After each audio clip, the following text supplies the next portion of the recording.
Hey everybody, it's Zak Clayton with Community Pay It Forward, Community Dare to Care, and the Pack channels. I want to welcome Joel White to Community Impact. Hey Joel, how you doing? I'm doing great. Thank you very much, Zach, for this opportunity. It's been really nice. Looking forward to it, mate. Not a problem. I love what you're doing because you're focusing on something that unfortunately and I don't want to shame anybody when I say this, but I do think, and I believe that you feel the same way. I do think it's something that we kind of forget, that men every once in a while need that support as well. We do focus a lot on other areas that need support, and every once in a while we do forget that, you know what, there's a lot of stuff being thrown at men and we kind of forget about it. Yeah, absolutely. Absolutely, Zach. It's not just about sort of forgetting about it. We get carried away with the stories that we're told from a young age, that men are tough and men are strong and men don't cry and men can manage their emotions and men don't need anybody to speak to and, Hmm. they can move on and, get your act together, man up. And, these are various stories I'm sure is shared across all cultures, whatever country you're in. But the irony of it is, Zach, is a lot of that is not true. It's not the case. But when it's pushed on you in the way it is, you don't even question it.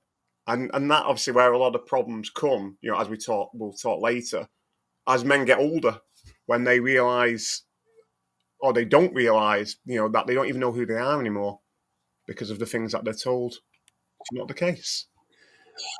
I think that one of the things that we have learned throughout time is that men who hold things in, they don't have healthy lifestyles. They don't have my grandfather, for example, when he was, World War II veteran, and he held everything in. He didn't talk about the war. He didn't talk about any of that, and it led to a long life of drinking and not, he didn't really care about his own, where he lived in these real crappy little apartments. I mean, I still remember walking into this one room little apartment, and that was good enough for him, and I don't know if that was a way of he punishing himself for the things that he felt or what it was, but I know it led to, in the end,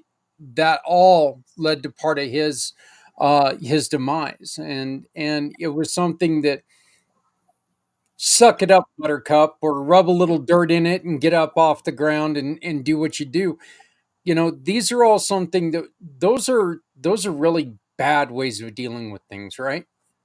Massively, Zach, and you've said such a lot in a short period of time there, and I'll try and unpack bits of that. To be honest, one of the things what men seem or do not even seem do struggle a lot with is something called shame. And shame is a it's not even a feeling, it's a really strong emotional response. And if you were to look at a dictionary definition of what shame is, it's basically the judgment of all of yourself, the whole bit of yourself, every last bit, everything you do, what you say, how you act, how you move. It's the Hmm. entirety of who you are. And a lot of men drop into that aspect of shame, and it's different from guilt. Guilt is if you've done something wrong that has been judged to be wrong and you want to make amends. Whereas shame's different. Shame is literally the entirety of you is bad or awful or whatever it is. And what's really interesting, and you touched upon it there with what you're talking about. Was it your dad or your granddad you were talking It about was there? my grandfather. Yeah, my About, granddad. about your Yeah. grandfather, that classic example. Men find themselves perhaps doing things they aren't proud of. We put it in that way, and then they feel they've got to punish themselves for it, and that's what shame is. But what's really interesting, Zach, is when you peel back, and we've touched on it a bit here, when you peel back through that emotion of shame, of that judgment, because it is a judgment, is what's behind that. And what I mean, what's behind that, Zach, is that, and we're talking a bit about before, as men, we carry these stories we carry these stories in our head. And when we come into this world, like your granddad and yourself and me and anybody else who's a male, we come into this world as a blank slate, almost like a clean slate. We are completely in the present moment. We are witnessing the world around us. Not the word witness. That's more than seeing. We witness. We're part of it through our senses. And it's only when somebody goes good baby or bad baby or good boy or whatever that we pick that story up. And we think we've got to move in a certain way then to get good baby or good boy and away from bad baby. And all these stories start to line up, and then they build into obviously what we're talking about here. And at some point, your granddad would have had a story. You need to go and fight for your country because that's what men do. Whether you wanted to Hmm. do that or not, that story has been really imprinted in there. That he's gone off and done that, and hence that goes into it. But the interesting thing, what happens, and again, we'll touch more into this, as we pick up these stories as men and we play them in our head, whether we realize it or not, our physical body reacts to them, Zach. Our physical body reacts because it's basically reacting like, please stop putting that unhealthy thing into your body because it's having an impact. If we've gone off, you must have had that, Zach. You know, you've had that late night kebab, or you felt a bit hungry and you've gone to fast food place around the corner and the pictures look great and you buy it and you eat it all, and then later you're like, ugh, Yep. and Yep. what does he want to do? He wants to get rid of it, and it gets rid of it very effectively. We won't go into detail how, but we can read between the lines. But when that story's in your head, it's not as easy to get rid of. So your body just constantly reacts to it. You know, it might react by increasing in heart rate. Your breath might get shallower, or it might get heavier. You might start to sweat because the physical reactions, your body's helping you. It's saying you need to do something different. And if you don't do something different, those signals get stronger, and obviously your body starts to help you out in a different way, like shut you down or make you go to bed or whatever. But what happens, Zach, is we speak to our friends and they go, what's wrong with you? Man up. You'll be all right. Move on. Do you know what I mean? Big and strong, or you go to your doctor or what health service, whatever it looks like, and they go, that's depression, or that's trauma, or that's anxiety, and you need these pills, and off you go. But what you never get down to, Zach, is what's the underlying cause, which is this story. It's a story where all these things start. But unfortunately, we get so wrapped up in all this stuff. Very rarely do we actually bring it back to ourselves, to be honest. Very rarely. It Shame is something that every single one of us have, and it's part of life. Shame is something that we live with every day because it's something that we've experienced. Can shame be good for us? And it's interesting in that shame isn't necessarily what we experience every day. It's a story we create around it in regards to what we're told. Because when we come into the world, that we don't come in as shame or guilt or even a man. We just come into the world.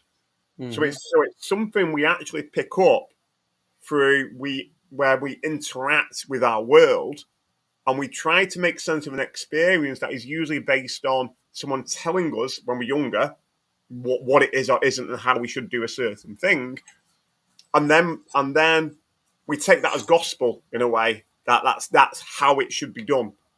And the problem with that is, Zach, is then we then get into the bit what you talked about there, what's good and what's bad. And that creates a minefield about like what's a good man and what's a bad man. And then it gets even more entwined with that. And if anything, it's not even a case of shame being good or bad. It's the whole thing that it doesn't have to be that way.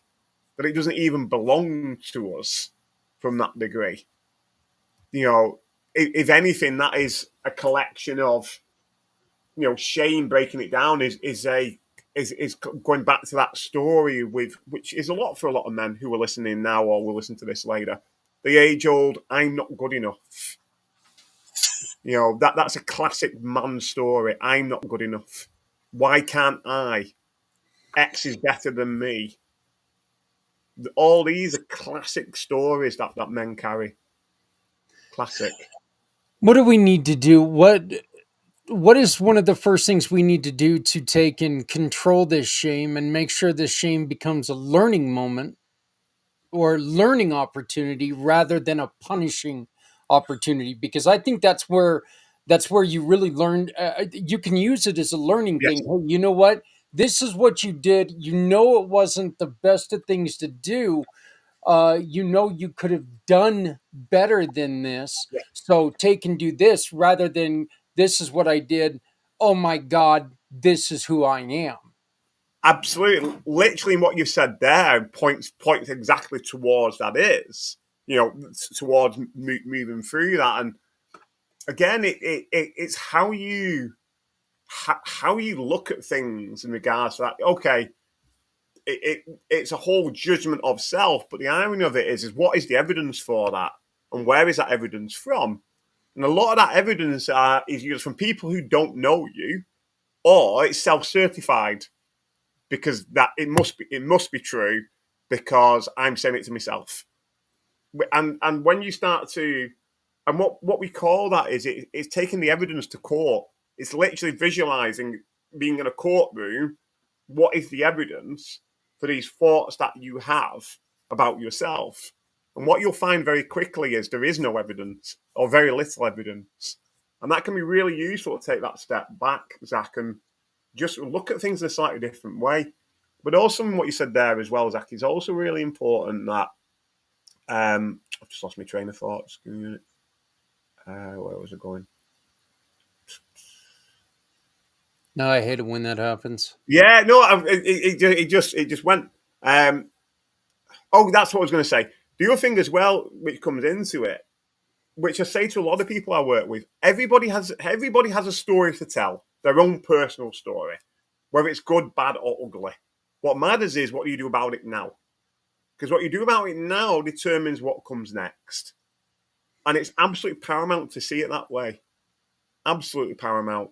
And also, what this fits into is another piece, and I'm doing lots of little bits here, but they're all useful if people are listening to this in slightly different ways of dealing. What we're talking about here is shame, and the other bit which comes into shame, which again people have a very different understanding of it. We're back to stories and the impact it has, which is forgiveness. Zach, forgiveness is a massive thing, and forgiveness is more so for yourself than for anybody else. It's not saying, oh, there, it doesn't matter that you hurt A, B, and C. It's about, okay, well, that's happened. This is where we are now.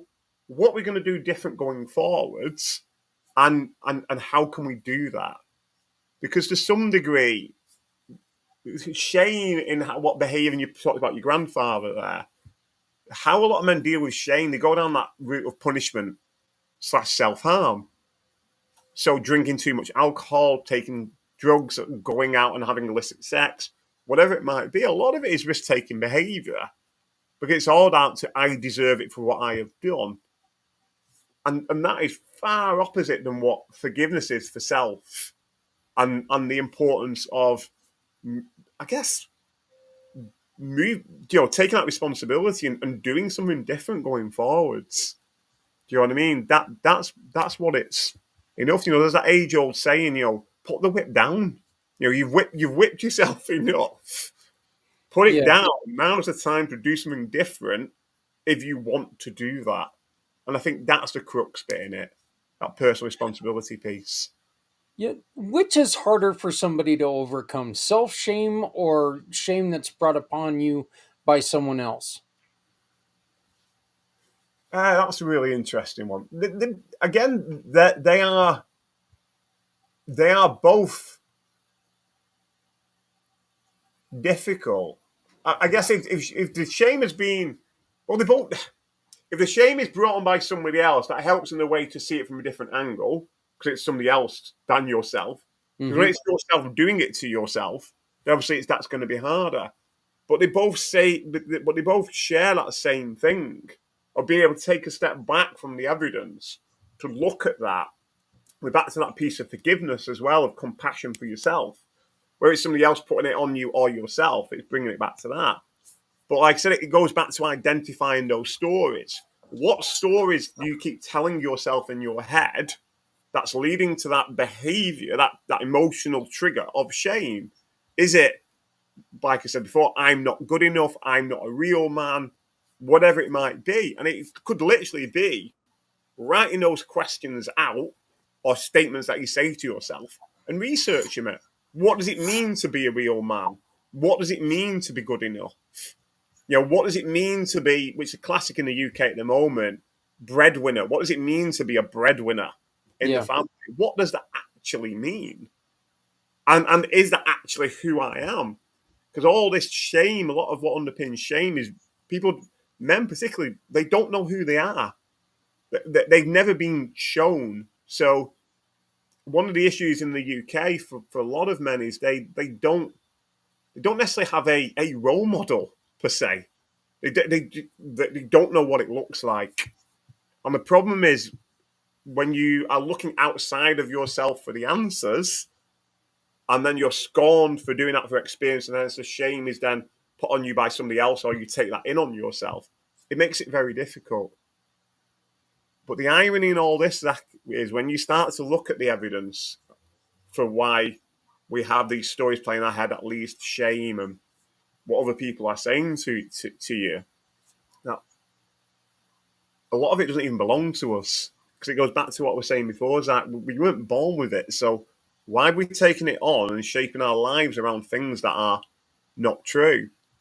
And I don't know about you, Zach, from my personal experience, if I am willing in that moment to take the time to take a step back and be, if you want to call it state of awareness, presence, your mojo, what you find is you find the answer, which is inside ourselves.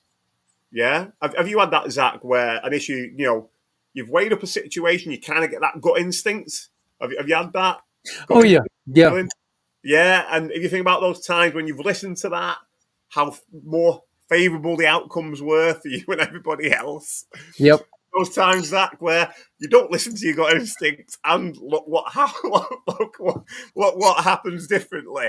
And I think that kind of leads up to what my next question was.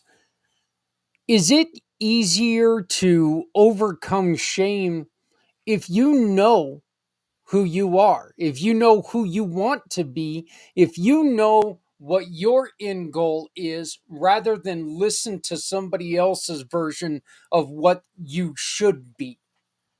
Ab- Absolutely, I couldn't agree more with that. And what I call that, Zach, and again, I bring this into conversations that I do and different sort of workshops and things like that. I call it your IDP. And what I mean by IDP is your identity, your purpose, your direction. That they are absolutely crucial for for a man.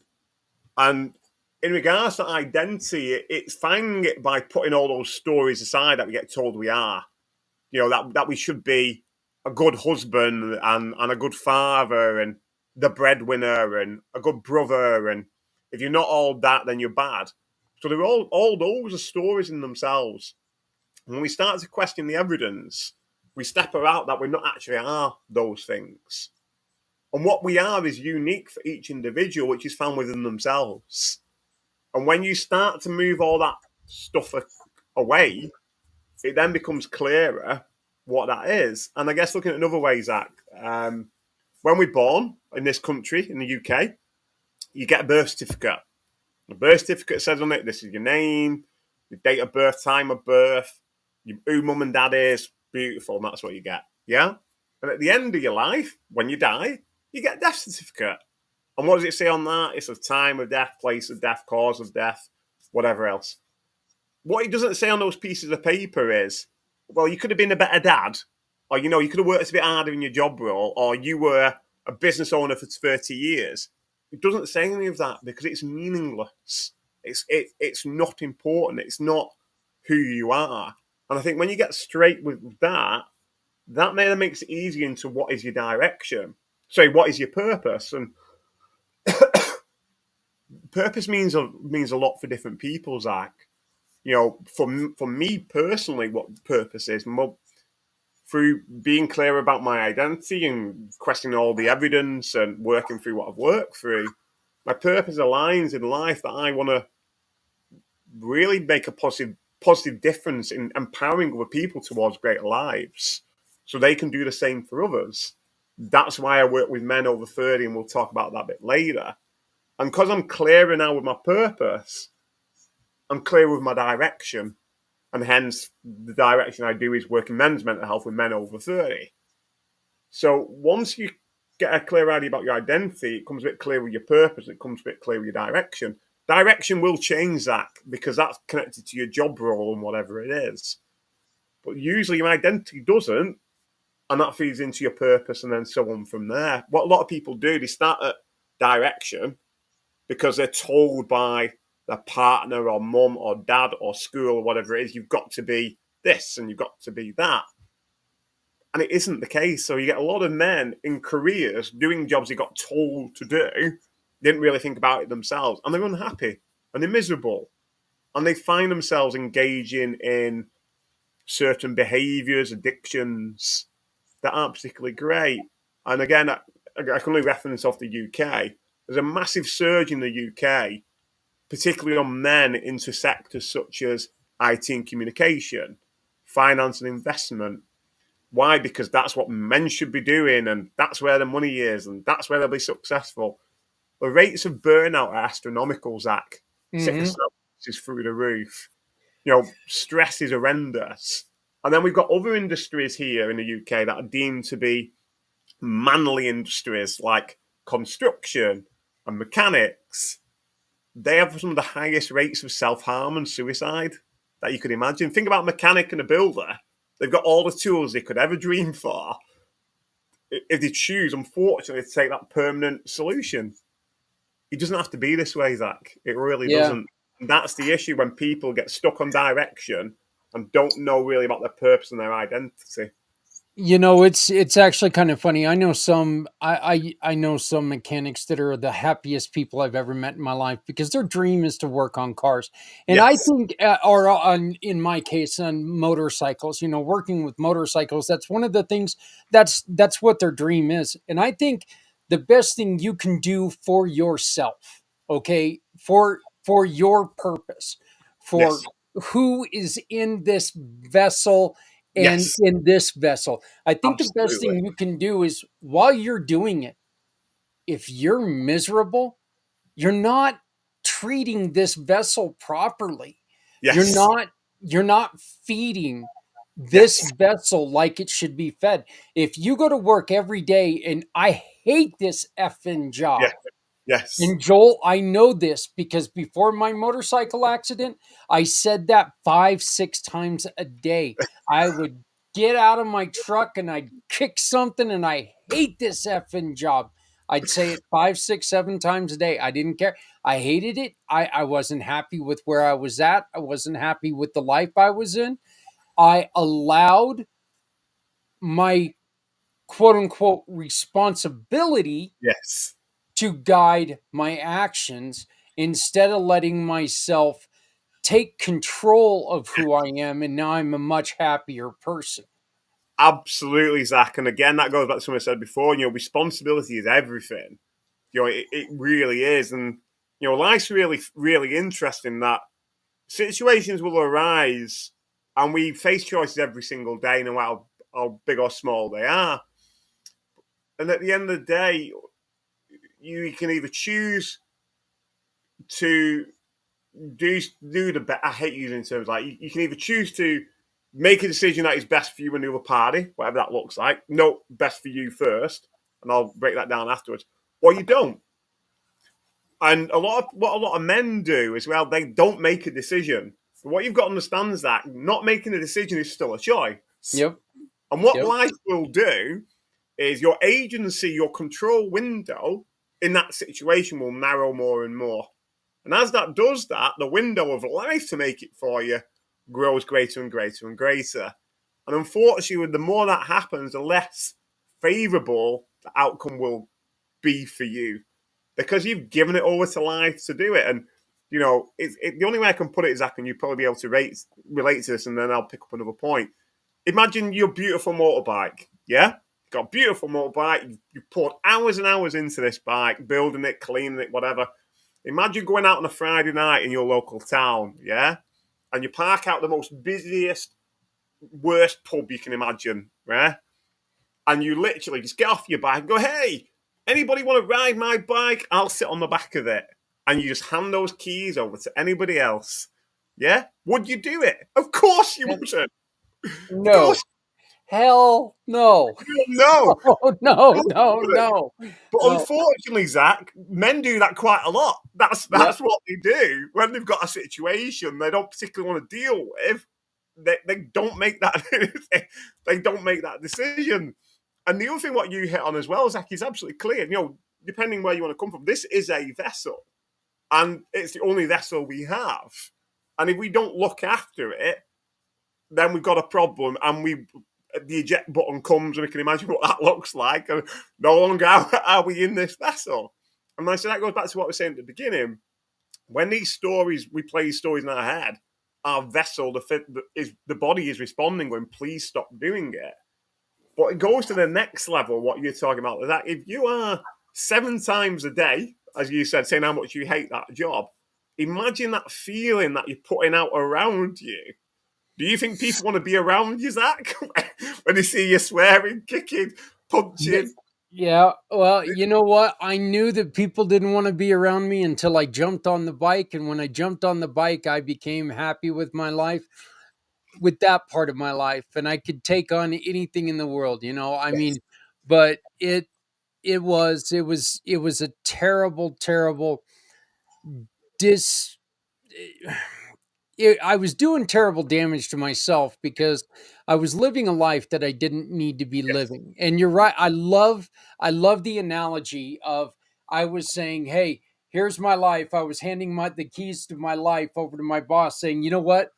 Go on ahead, ruin it. I don't need it no more. It is what it is." So, um, Joel, let's talk a little bit about your backstory. Let's tell people why you started this.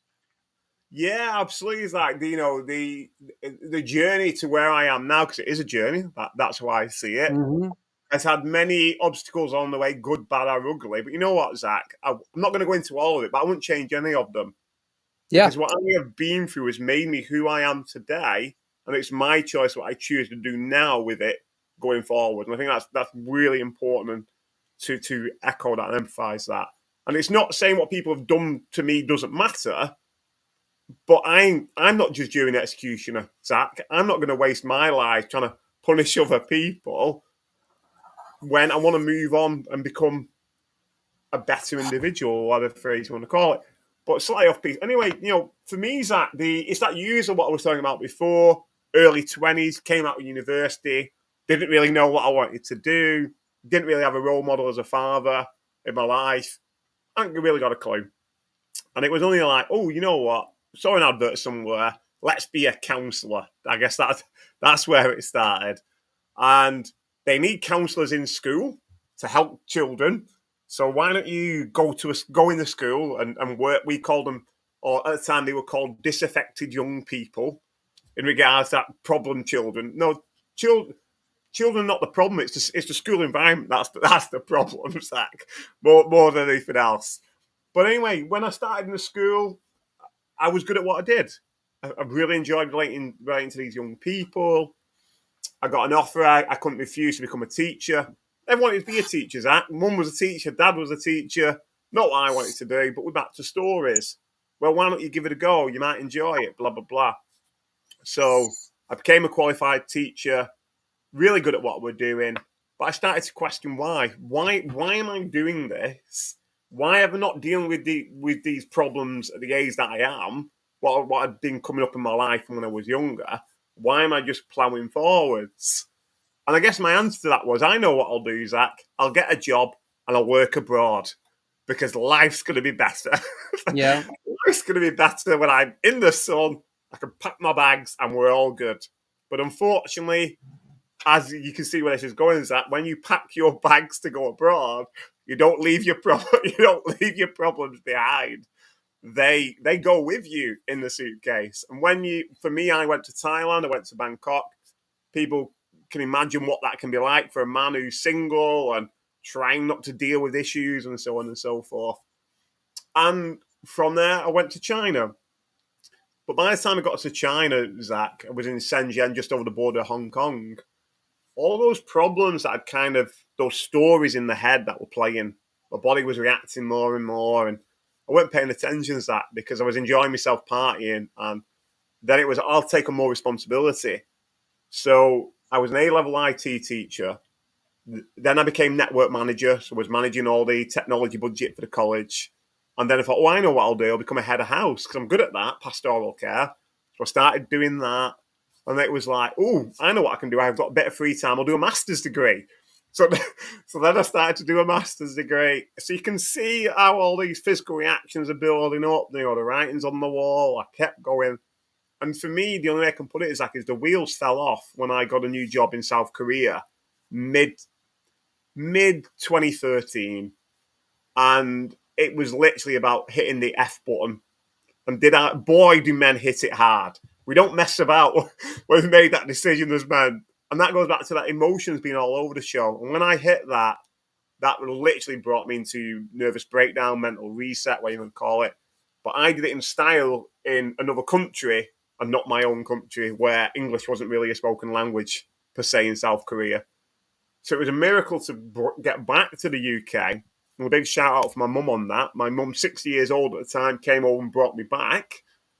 Because if she didn't, I'd be coming home in a body bag, Zach, because that's the level it had got to. So when I was back in the UK, looked around for that support in our health system in the UK. And unfortunately, long waiting lists, major problem.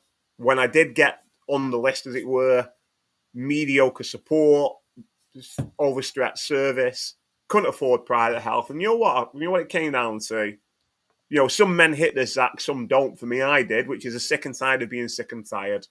And I Yeah. thought the only one who can sort this out is me. And that's where it started for me. I signed up to something called NLP, neuro-linguistic programming, works at a subconscious level, starts with the stories.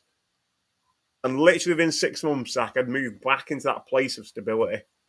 And it was right. Don't want to work with young people anymore. Love young people. Don't love the education system.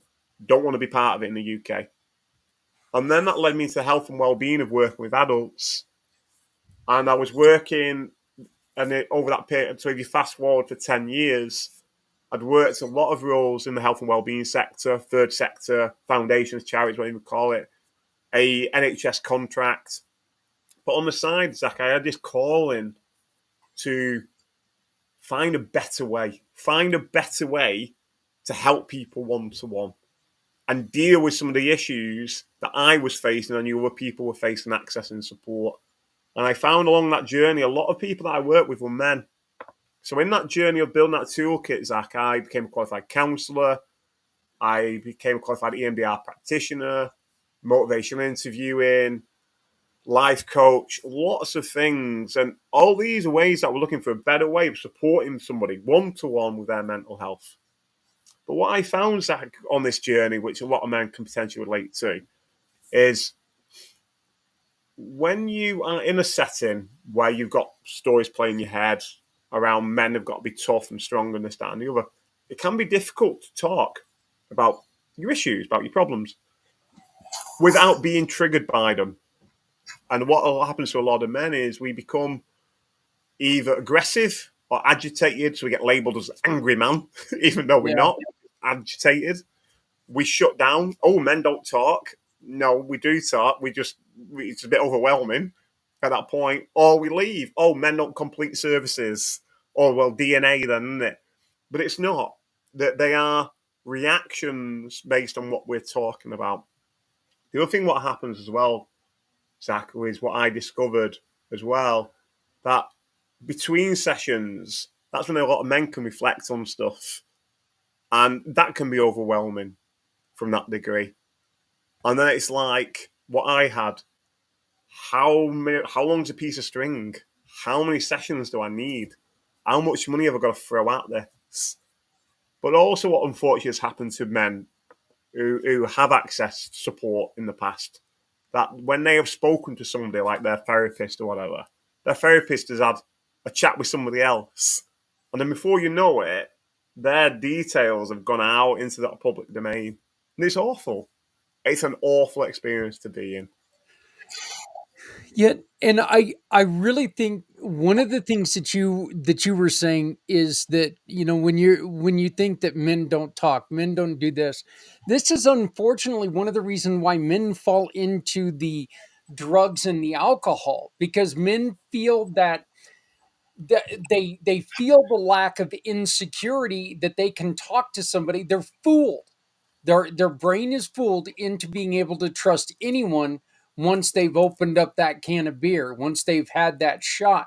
They've fooled themselves into being able to trust their friends, who, you know, the truth is their friends are just as drunk as they are, and they can share anything, but then the next morning you wake up and that's when you feel that shame. Oh shit, did I actually say that to that guy?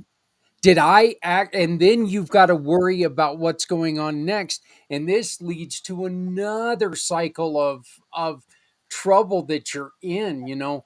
And look, guys, this is something coming from me, okay? It's never too late in life to find that pathway. Okay. I was 43 when the accident happened. 43. So think about it this way: 43 years ago, I was waking up every day saying, I hate my effing life. I hate my effing job. I hate the path I'm on. I hate everything about what I'm doing. Thank God for my boys and my motorcycle, because if it wasn't for them, life would have just been a hell for me, you know. So it's never too late to make this mistake. The mistakes you've got, you know, the one thing that you've got to do to make sure you're not making this mistake is don't fool yourself. Get the help that you need. There are ways out there that you can find that comfort level, and it does not look like a beer bottle. It doesn't look like a, you know, a pipe, and it doesn't come in a vial. And absolutely, Zach, I couldn't agree more. In regards to that journey I've been on, it took 35 years, 40 years, what I mean, to realize the things that I did. And, if anything, just picking up on that, it's not mistakes, the learning experiences, if you're willing to do the learning. And what you said there is very clear with that. Men feel or told that they don't talk about their feelings, or they told to man up. But the irony of it is, for me, I run men's groups here in the UK, in the area where I live. And rain or shine, I have men turn up. And some of the men's groups one particular men's group I can think of, we've got veterans in there. We've had people who served in the SAS for 22 years. We've got people who have done undesirable things. Let's put it that way. Hmm. But yeah, in that room that they're in, there is no alcohol, there is no drugs, there is no pipe. There is a container where they feel safe, just to be themselves and just to talk. And there's no building birdhouses, and there's no gardening. You don't need gardening and build birdhouses to have an activity for men just to be. And these men, be honest with you, Zach, they wouldn't even look at each other twice if they were outside on the streets. But the fact that they've come into this space, that's what you need. You need a safe space. And what I mean by safe is where you can literally just be yourself. You can let the bravado start to drop down without beer bottles or drugs or whatever it is. That's gold. And the other thing what I want to tackle here is that, which I've said a number of times, men do talk about their feelings. And to some degree, Zach, men are actually deeper than women. So much deeper and direct about being open with their emotions and their feelings. Far more than women could ever be. That sounds a bit sexist, but I can link off my own personal experience and what I've seen. It's just unfortunate what happens when you hit the nail on the head. They unfortunately choose the wrong person to do it with, and particularly after they've had a few, particularly after they've had a few drinks. And when they come out and say something which is honest, honest and vulnerable, the reaction they get is not what they're looking for. So that creates a story of, oh, I'll never be vulnerable again. Being vulnerable is a weakness. No, it's not. Being vulnerable is the greatest strength a man could be.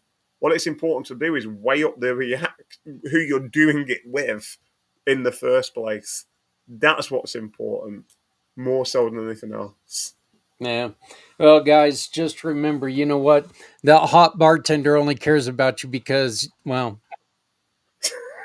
it it makes her life better when she is better to you. So, just remember that. Hey, Joel,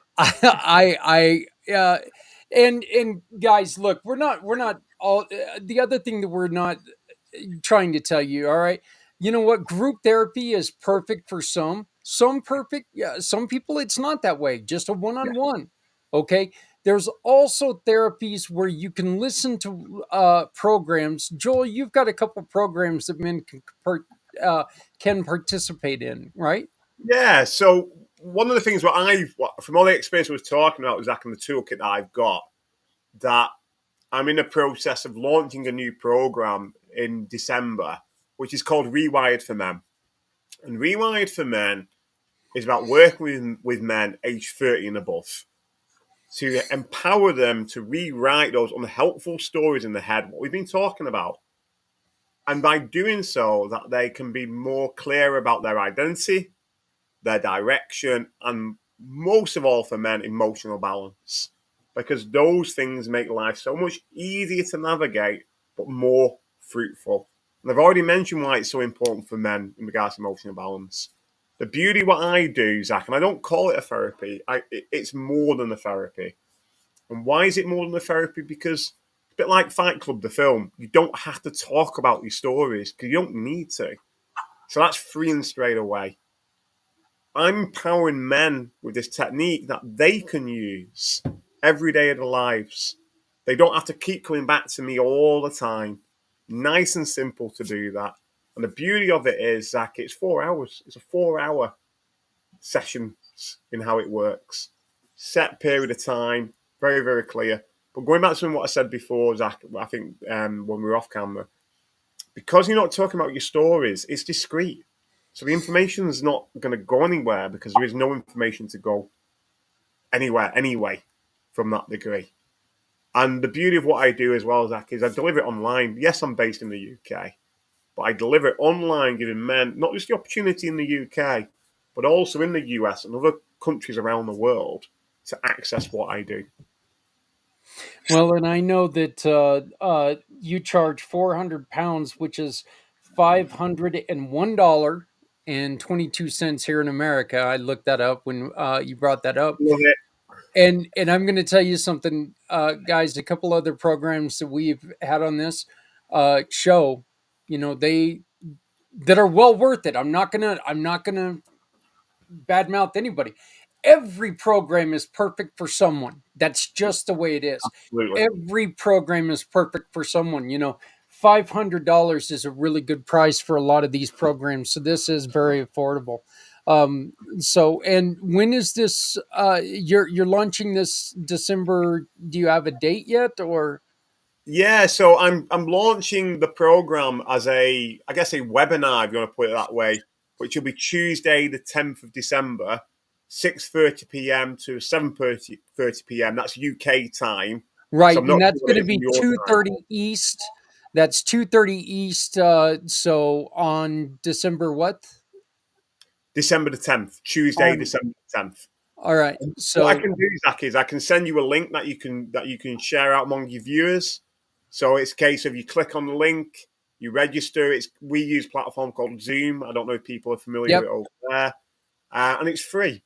And it's a great opportunity just to learn about what I do, but more so the difference that I'm making to the lives of guys listening. That's why I do what I do. Yeah, please do share me send me that link as soon as we're done here, and then when we go live with this when I share this video, I'll show it the link right down here, and I'll make sure that I'll make sure it's on the information for people. Hey Joel, this has been a good time, brother. Where are you at in the UK? In where you mean where am I based? Yes, yeah. Yeah, sorry, I'm based in Manchester. Manchester. All right. So Yeah. All right. So yeah, what's it? What are some of the big things that men struggle with over there that might be different than we have here in America? Are is it a environmental? There are environmental differences. Yeah. Yeah, there is, but generally they tend to be the same, Zach. And what I find with the men that I work with, they tend to fall into there's lots of categories, but they tend to fall into very similar categories. And a lot of men struggle around three categories that are money, work, and relationships. And what I mean by money story is, I'm never going to earn enough. I'm always in debt. Why is this happening to me? Why aren't people buying from me? Work can be, which happens to a lot of men. I'm not working hard enough. I'm not making enough money for the family. Do you know what I mean? That's a classic one for men. And the relationship stories are like, why can't I be that perfect father? What's wrong with me? Why can't I be the best husband? Or it might be in some cases, Zach, unfortunately, which does happen in the UK.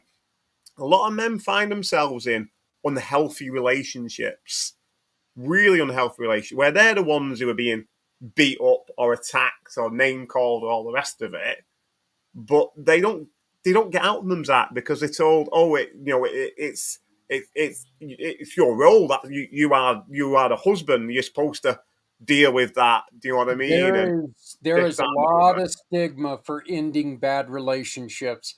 Yeah, There's a lot of time that and this is just personal speaking here. Ending my second relationship took me forever to do because you had that thought: Do I want to be a two-time divorcee? yeah, Do I want to end this relationship and have two-time? Yeah, I've been married two times. Oh, great. That means I've failed two times. Guys, if it doesn't work, it doesn't work. All right. That's it. yeah, And two, five, let's not get married five times. I mean, come on, that's pushing it. All right. yeah. If you can't find the right person, maybe realize, hey, you just kind of enjoy being with women and women or men. I'm not gonna preclude. For But sure, Zach, and there's 2 points in that what you're saying. Men are also victims of domestic violence oh and yeah, domestic abuse absolutely. and emotional Absolutely. abuse. Yes, yes, we are. It's not all men on women. Women do do that to men. Men do experience it. It is a two-way thing. And the other thing which comes into it as well goes back to again what we said at the beginning. If you don't have that healthy relationship with yourself, with your vessel, whatever you want to call it, guess what? You're not going to find a healthy relationship with somebody else. If you can't love yourself, Zach, and like yourself, why would you expect somebody else to do it? And if you get into that relationship with a person who's also struggling to love and like themselves, it's not going to have a great outcome for Yeah. for either parties. Yep. It really isn't Yep. at Yep. all. And if you can't find the value in yourself, nobody else is going to be able to tell you what the value is, Yeah, because you have to prove to people what your value is, and only you truly know what for your sure. value is. That's Ab- just the way. You can't, Absolutely. other people cannot tell you what your value is. Yes. You have to find your value. And every single one of us, men, women, kids, boys, girls, every single one of us has value. Don't ever think that you don't have value in something, because every single one of us brings something to a table in every single situation. Don't Absolutely. don't ever let anybody dissuade you from that. Absolutely. And I guess there's something on the back of that as well, Zach, and you touched it. If you don't look after yourself, nobody else is going to do it for you. That's right. Yeah. If you And why should they? If you're going to give everything away to somebody else, why should they stop taking from you? Because you keep Yeah. you keep giving it. So why should they stop? If you And, lay and if down in the anything, be door, selfish, Zach. yeah, Say yeah. no. If you lay down in the doorway, don't get pissed when somebody steps on you. Yeah. And keeps doing because you're not getting up. Yep, yep. So, Joel, I appreciate this, my friend. Yeah, Please send us that information, I and will do, mate. You know what? I love this conversation. This was a really good conversation. Please, anytime that you got something to share, why don't you come back and join us? I will do, mate. I really appreciate that, and thanks very much. All right, All right. take care. I appreciate it. This has been Joel White with Rewired for Men. Remember, December 10th at 2:30 East here in the States, he's going to have a free webinar. You can find that information in the information tab below. Please look him up. Great. I had a great time. Thank you, Joel. Same. Thank you, Zach.